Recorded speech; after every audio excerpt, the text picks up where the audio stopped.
How you doing? A joke. A carrot and a lettuce were having a discussion on the table talking about where they prefer to shop supermarket wise. The carrot says to the lettuce, where do you prefer shopping at? Sainsbury's or Tesco? But then the broccoli on the other side of the table responds with, hey, avocado. Get it? Avocado? Avocado? Have avocado? Come on, I should be a stand-up comedian. In today's video, we are talking about health foods. Good job that they like them. Alright Gino, I didn't ask for your input. Sorry for that rude interruption. But before we start this video, my question for you guys watching that you need to answer in the YouTube comment section is, what is your favourite food to eat before a gym workout or just before exercising so you can perform the best and feel good? Do let me know in the YouTube comment section. I'll be interested to hear about it and have a discussion with you. In today's video, I'm going to be telling you about 5 foods which are advertised as healthy foods, which they are, but they may be causing you to gain weight, which is actually preventing your progression with weight loss and fat loss. But Albert, that doesn't make sense, because if I'm eating healthy foods, then I surely should be losing weight, but I'm gaining... What's going on? I'll help you. Here are my 5 foods. First one being avocado. Avocados are really good to incorporate into a healthy diet which is focused on losing weight, because avocados, they're full of micronutrients and vitamins which will help improve your health. I can go into all the health benefits, but the main ones is that avocados will improve your digestion, prevent the onset of depression, and they'll protect you against cancer. The only thing about the websites that tell you to eat avocados is that they don't disclose the calorie information per 100 grams. Per 100 grams of avocados, it's 198 calories. So because when losing weight you need to be keeping a track of your calories, you can't be putting a whole avocado onto a bit of toast. I mean, you probably could include it into your diet if you wanted to, but an average avocado weighs quite a lot, so I'm guessing it'll be between 200 to 400 calories for a whole avocado. And the reason it's so high in calories is because it contains fat, a healthy form of fat, but it still does contain fat, and fat per gram equals 9 calories. Second food is peanut butter. Peanut butter is really good health wise because it contains monounsaturated fats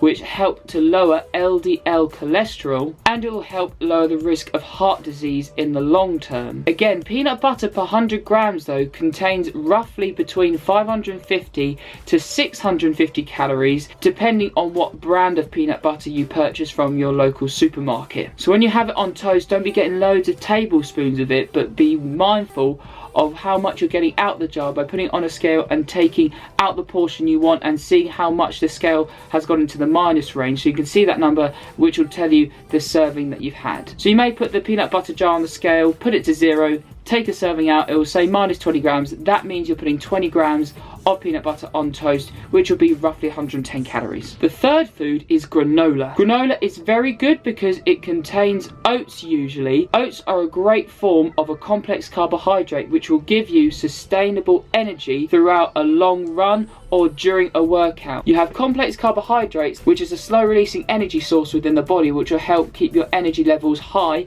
within a workout, but you also have simple sugars which give you a high boost of energy if you need a quick boost of energy before a workout. So granola contains oats. What the websites don't usually tell you is that granola usually contains dried fruit. Dried fruit is typically very high in sugar, which boosts up the calorie content per 100 grams. Granola can usually contain seeds and nuts. They do have health benefits, these seeds and nuts, but again, per 100 grams, the calories are very high. And sometimes the granola pieces are actually bound together with either honey or a form of maple syrup or something they use to bind it together. I'm not entirely sure of what they use to bind it together, but it can be something binding together which is high in sugar, which boosts up the calorie content of the granola product. So be aware of that. Fourth food is high-fat yogurt. Websites will say to have Greek yogurt within a diet which is very high in protein, and protein aids satiety levels and helps promote something called protein synthesis, which basically means you're aiding muscular recovery between sessions because you're including protein in your diet, and having Greek yogurt, which is high in protein, will help you to hit your daily protein target, which is typically 0.8 to 1 gram of protein per pound of body weight. But the websites generally say Greek yogurt in general. You can get low-fat versions of Greek yogurt, but you can also get high-fat versions. I've had many cases where people have gone out and brought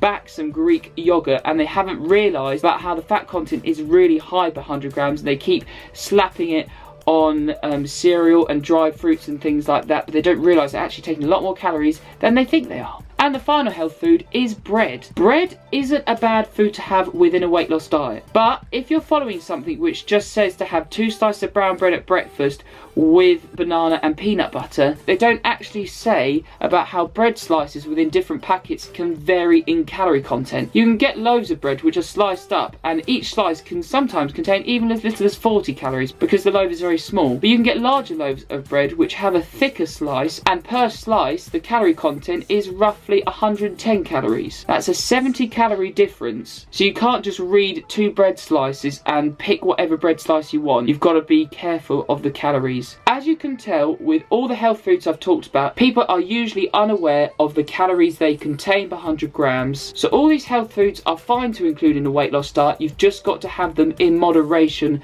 and be careful about weighing out portions or eyeballing the portions, depending on if you're weighing your foods or if you're just doing it by eye at the moment. Hope you guys enjoyed this one. If you'd like me to cover any topics, then make sure you leave it in the YouTube comment section below. If you're interested in my nutrition coaching services and my nutrition coaching products, then please do get in touch. You can use the email in the YouTube description or message me on social media. I'll put the links up on the screen. But this is Albert Aldridge, the nutrition coach of Albert Aldridge Fitness, signing out. I'll see you in the next one.